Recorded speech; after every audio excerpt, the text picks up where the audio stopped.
नमस्कार दोस्तों, स्वागत है आपका आप सभी के चैनल ई पढ़ाई 24/7 में। इस वीडियो में हम Kirchhoff current law, Kirchhoff voltage law और नेटवर्क थ्योरी में यूज होने वाले डिफरेंट थ्योरम्स के बारे में डिस्कस करेंगे जो यूजफुल है for exams like RRB JE, SSC JE, BSNL JTO, IAS, GATE, ISRO, DMRC और भी स्टेट लेवल पीएसयूज के लिए। आपको एग्जाम में काफी क्वेश्चन डायरेक्ट इस वीडियो से ही मिल जाएंगे, तो एंड तक इस वीडियो को देखिएगा ताकि आपको कंप्लीट इन्फॉर्मेशन मिल पाए।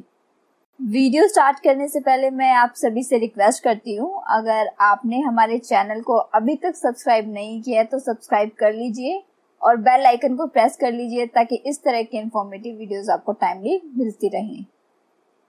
केसीएल यानी किरचॉफ पॉइंट लॉ या किरचॉफ करंट लॉ। केसीएल के अकॉर्डिंग किसी भी इलेक्ट्रिकल नेटवर्क में अगर algebraic sum of current meeting at a point और जंक्शन 0 होता है, that means incoming current should be equal to outgoing current. अगर हम यह डायग्राम से देखें तो I1 और I2 इज इनकमिंग करंट और I3 and I4 are outgoing current. That means I1 plus I2 equal to I3 plus I4। KCL based होता है कंजर्वेशन ऑफ चार्ज के। केवीएल को किरचॉफ्स मेश लॉ या किरचॉफ्स वोल्टेज लॉ भी कहते हैं। KVL के अकॉर्डिंग अलजेब्रिक सम प्रोडक्ट्स का करंट और रेजिस्टेंस का plus algebraic sum of EMF in the path equal to 0 होता है। केवीएल बेस होता है कंजर्वेशन ऑफ एनर्जी पर। नेक्स्ट है साइन ऑफ बैटरी ईएमएफ। अगर करंट बैटरी के नेगेटिव टर्मिनल से एंटर कर रहा है और पॉजिटिव टर्मिनल से लीव कर रहा है तो वोल्टेज में राइज होगा। वहीं अगर करंट बैटरी के पॉजिटिव टर्मिनल पे एंटर कर रहा है और नेगेटिव टर्मिनल से लीव कर रहा है तो वहां पर वोल्टेज ड्रॉप होगा। आईआर ड्रॉप का साइन देखें, सेम वे में ही वोल्टेज ड्रॉप अक्रॉस रेजिस्टर जो होगा सेम वे में ही बैटरी ईएमएफ की तरह ही वर्क करेगा। अगर करंट हमारा पॉजिटिव टर्मिनल से एंटर कर रहा है तो ड्रॉप इन वोल्टेज होगा, that means V equal to plus IR। वहीं अगर करंट नेगेटिव टर्मिनल पे एंटर करेगा तो V equal to minus IR, rise in voltage होगा। रेजिस्टर एक पैसिव बायलेटरल एलिमेंट है जिस पर डायरेक्शन का कोई इफेक्ट नहीं पड़ता, लेकिन अगर हमें वोल्टेज ड्रॉप निकालना पड़े तो हम वोल्टेज ड्रॉप को फाइंड आउट कर सकते हैं by multiplication of current and resistance. Series में अगर रेजिस्टर्स कनेक्टेड हैं तो R इक्विवेलेंट होगा R1 plus R2 plus R3 up to resistance of N। वहीं अगर पैरेलल में रेजिस्टर्स कनेक्टेड हैं तो ये होगा 1 by R equivalent equal to 1 by R1 plus 1 by R2 plus 1 by R3 and so on. Inductor की बात करें तो सीरीज में अगर इंडक्टर कनेक्टेड हैं तो वो रेजिस्टर की तरह बिहेव करेंगे। L इक्विवेलेंट होगा L1 plus L2 plus L3 and so on. वहीं अगर पैरेलल में इंडक्टर्स कनेक्टेड हैं तो 1 by L equivalent equal to 1 by L1 plus 1 by L2 plus 1 by L3 and so on. Capacitor के case में formula थोड़े different हो जाते हैं। अगर कैपेसिटर सीरीज में कनेक्टेड हैं तो 1 बाय C इक्विवेलेंट होगा 1 by C1 plus 1 by C2 plus 1 by C3 and so on. अगर पैरेलल में कनेक्टेड हैं कैपेसिटर्स तो C इक्विवेलेंट होगा C1 plus C2 plus C3 and so on. Voltage divider rule अगर यहाँ डायग्राम से देखें तो V is equal to V1 plus V2 है। V1 है voltage across resistance R1 and V2 is the voltage drop across resistor R2। V1 और V2 की अगर वैल्यू फाइंड आउट करनी पड़े सेपरेटली तो V1 इक्वल टू होगा R1 into V divided by R1 plus R2 और V2 की value होगी R2 into V divided by R1 plus R2। आपको काफी सारे क्वेश्चंस में डायरेक्ट वोल्टेज डिवाइडेड रूल से ही आपके आंसर्स आ जाएंगे। इसी तरह करंट डिवाइडेड रूल भी होता है जिसमें I equal to I1 plus I2 है। अगर डायग्राम से हम देखें तो I1 करंट है फर्स्ट ब्रांच में और I2 करंट हम देख सकते हैं सेकेंड ब्रांच का करंट है। अगर हमें I1 फाइंड आउट करना है तो I1 इक्वल टू होगा R2 divide by R1 plus R2 into I total current, और I2 होगा हमारा R1 divide by R1 plus R2 into I opposite branch के रेजिस्टेंस से मल्टीप्लाई होके divide by the total resistance. Star to delta transformation, हमें कोई circuit दिया हुआ है स्टार नेटवर्क में, अगर हमें इसे डेल्टा में ट्रांसफॉर्म करना है for the simplicity of network तो हम इजीली कर सकते हैं। इसके लिए कुछ फॉर्मूलेज हैं। सपोज हमें R A B find out करना है तो आर ए बी की वैल्यू होगी R A plus R B plus R A R B divide by R C. Same इसी वे में आर बी सी की वैल्यू होगी R B plus R C plus R B R C divide by R A, और R A C की value होगी R A plus R C plus R A R C divide by R B. Competitive exam में star to delta transformation और delta to star transformation से भी काफी questions पूछे जाते हैं जो डायरेक्टली इसी फॉर्मूले से आपको आंसर मिल जाएगा। नेक्स्ट है डेल्टा टू स्टार ट्रांसफॉर्मेशन। अगर हमें डेल्टा नेटवर्क से स्टार नेटवर्क में ट्रांसफॉर्म करना है तो हम कर सकते हैं, जिसके लिए फॉर्मूले हैं। सपोज हमें R A resistance R A की वैल्यू फाइंड आउट करनी है तो आर ए की वैल्यू होगी R A B into R C A divided by total resistance, that means R A B plus R B C plus R C A. वहीं अगर R B find out करना है तो आर बी की value होगी R A B into R B C divided by R A B R B C plus R C A. ठीक, इसी तरह आर सी की वैल्यू होगी are C A into R B C divided by R A B plus R B C plus R C A. Source transformation, network की simplicity के लिए हमें कभी कभी क्वेश्चन को सॉल्व करने के लिए वोल्टेज सोर्स को करंट सोर्स में चेंज करना पड़ सकता है और कभी करंट सोर्स को वोल्टेज सोर्स में भी चेंज करना पड़ सकता है। तो अगर यहाँ डायग्राम से देखें, यहाँ पर वोल्टेज से अगर करंट सोर्स में चेंज किया है तो करंट सोर्स में चेंज करने पर रेजिस्टेंस हमारा पैरेलल में कनेक्टेड हो जाएगा और करंट सोर्स की वैल्यू होगी I S equal to V S by R. वहीं अगर करंट सोर्स हमें दिया हुआ है और हमें वोल्टेज सोर्स में चेंज करना है तो करंट सोर्स के पैरेलल में जो रेजिस्टेंस है वो वोल्टेज सोर्स के सीरीज में आ जाएगा और वी एस की वैल्यू होगी I S into R. Superposition theorem, superposition theorem सिर्फ वोल्टेज और करंट सोर्स के लिए अप्लाई होती है, पावर के लिए हम नहीं अप्लाई करते। वैलिड नहीं होती नॉन लीनियर एलिमेंट्स के लिए, नॉन लीनियर पैरामीटर जैसे कि पावर। और जितने भी हमारे यूनिलेटरल एलिमेंट है उनके लिए भी सुपरपोजिशन थ्योरम वैलिड नहीं होती। सुपरपोजिशन थ्योरम के अकॉर्डिंग अगर कोई लीनियर बायलैटरल नेटवर्क है जिसमें एक से ज्यादा इंडिपेंडेंट और डिपेंडेंट वोल्टेज या करंट सोर्सेज हैं तो उसके रिस्पॉन्स को हम 1 by 1 सोर्सेज को लेकर उनको ऐड करके हम फाइंड आउट कर सकते हैं। That means algebraic sum of the response produced by the various sources each acting alone। अगर क्वेश्चन में दो सोर्सेज दिए हुए हैं और दोनों साइमल्टेनियसली वर्क कर रहे हैं तो टोटल पावर हमारी होगी P1 plus P2 plus minus 2 under root of P1 P2। यहाँ से हम मिनिमम और मैक्सिमम पावर फाइंड आउट कर सकते हैं फॉर दैट नेटवर्क।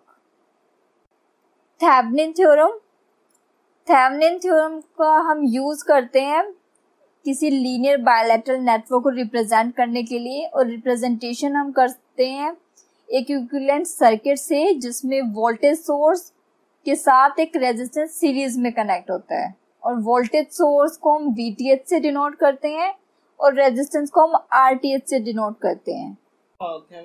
VTH को फाइंड आउट हम कर सकते हैं open circuit voltage across AB, और RTH होता है हमारा equivalent impedance seen from the terminal AB, जिसमें हम बाकी सभी सोर्सेज को रिप्लेस कर देते हैं उनके इंटरनल इम्पीडेंस से।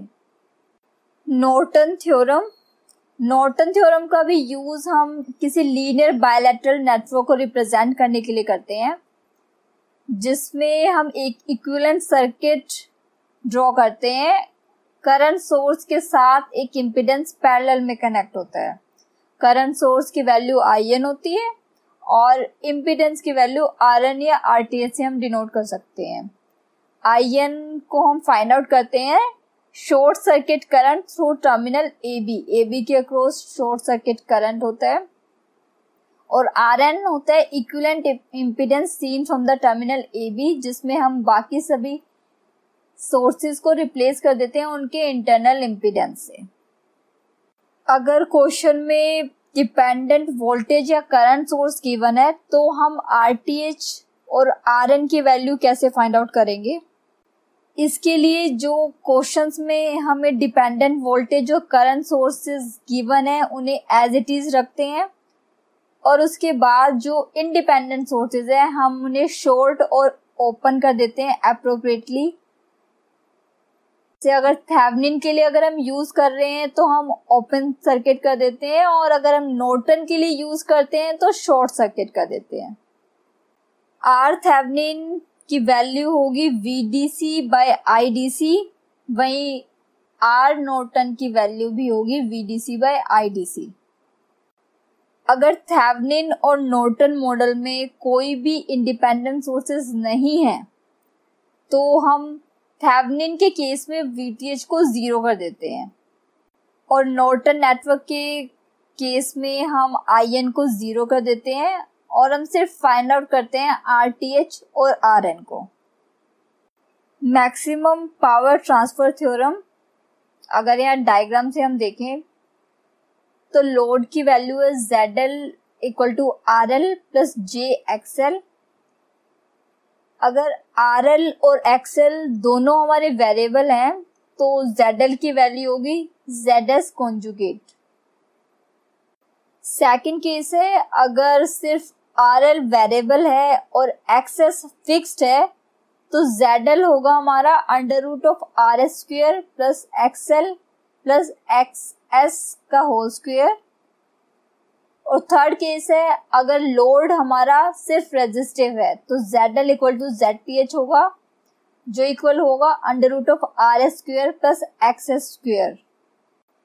मैक्सिमम पावर ट्रांसफर थ्योरम की 3 केसेस हैं, और ये तीनों केसेस काफी इंपॉर्टेंट है। आपको हर एग्जाम में इन तीनों में से किसी एक केस पर तो कम से कम एक क्वेश्चन मिल ही जाएगा, ज्यादा भी मिल सकते हैं। अगर डायरेक्टली इन 3 केसेस पे क्वेश्चन नहीं मिलेंगे तो आपको उस नेटवर्क को सॉल्व करना पड़ेगा, जो सॉल्व हम कर सकते हैं, जिसके लिए स्टेप्स हैं। नंबर फर्स्ट, लोड रेजिस्टेंस को रिमूव करना और RTH की वैल्यू को फाइंड आउट करना। सेकंड है, मैक्सिमम पावर ट्रांसफर के केस में RTH की वैल्यू RL के इक्वल होती है। थर्ड, VTH की वैल्यू को फाइंड आउट करना। Fourth, maximum power transfer is given by PL maximum = VTH² / 4RL। ये फॉर्मूला भी काफी इंपॉर्टेंट है, इस फॉर्मूला में भी डायरेक्ट क्वेश्चन आपको मिल जाएंगे। मैक्सिमम पावर जब भी ट्रांसफर होती है तो एफिशिएंसी हमेशा 50% होती है। रेसिप्रोसिटी थ्योरम में डिपेंडेंट सोर्सेज परमिसिबल नहीं होते हैं। Linear bilateral single source network में रेशियो एक्साइटेशन और रिस्पॉन्स की कांस्टेंट रहती है, अगर हम एक्साइटेशन और रिस्पॉन्स की पोजीशन को इंटरचेंज कर देते हैं। इस टाइप के क्वेश्चन अगर आप न्यूमेरिकल से देखेंगे तो आपको ज़्यादा अच्छे से समझ में आएंगे, क्योंकि आप डायरेक्टली वहां से चेक कर सकते हैं कि किस रेशियो से, किस प्रोपोर्शन से वैल्यूज चेंज हो रही हैं। टैलेगेंस थ्योरम के अकॉर्डिंग किसी नेटवर्क में sum of total instantaneous power consume by various element is equal to 0। हम यहाँ से देख सकते हैं sigma equal to x equal to 1 to B, VK I K equal to 0। VK I K is denoted by total instantaneous power consumed. B denote करता है number of branches को। Tellegen's theorem में कंजर्वेशन ऑफ पावर होती है और ये theorem बहुत general है और वैलिड होती है हर रिस्पेक्ट में, जिसमें type of network, shape of network, type and value of each element हमें गिवन होते हैं नेटवर्क के। मिलमैन्स थ्योरम आप यहाँ डायग्राम से देख सकते हैं, डिफरेंट वोल्टेज और रेजिस्टेंस सोर्सेज गिवन है एन एलिमेंट, और आपने चेंज कर दिया है with the help of Millman theorem. N number of voltage sources और रेजिस्टेंस को हमने सिंगल वोल्टेज सोर्स और रेजिस्टेंस में चेंज कर दिया है। जहाँ पे अगर फॉर्मूला देखें तो V इज इक्वल टू, यानी कि जो वोल्टेज सोर्स आएगी सिंगल वोल्टेज सोर्स वो होगी हमारी V1 by R1 plus V2 by R2 plus V3 by R3 and so on, divided by 1 by R1 plus 1 by R2 plus 1 by R3 and so on. ये हमारी capital V की value आएगी। अगर हमें R equivalent find out करना है 1 by R से जो हम करेंगे फाइंड आउट, तो 1 by R होगा हमारा 1 by R1 plus 1 by R2 plus 1 by R3 and so on. Milman theorem का यूज करके हम काफी कॉम्प्लेक्स नेटवर्क को एक सिंपल नेटवर्क में चेंज कर सकते हैं और काफी यूजफुल है Millman theorem exam point of view से। Thanks for listening. अगर आपको हमारी वीडियो पसंद आई है तो please do like, share and subscribe my channel and also hit the bell icon for more updating videos. अगर आपको कोई सजेशन है या फिर आप कोई फीडबैक देना चाहते हैं तो आप हमारे कमेंट बॉक्स में भी कमेंट कर सकते हैं। Thank you.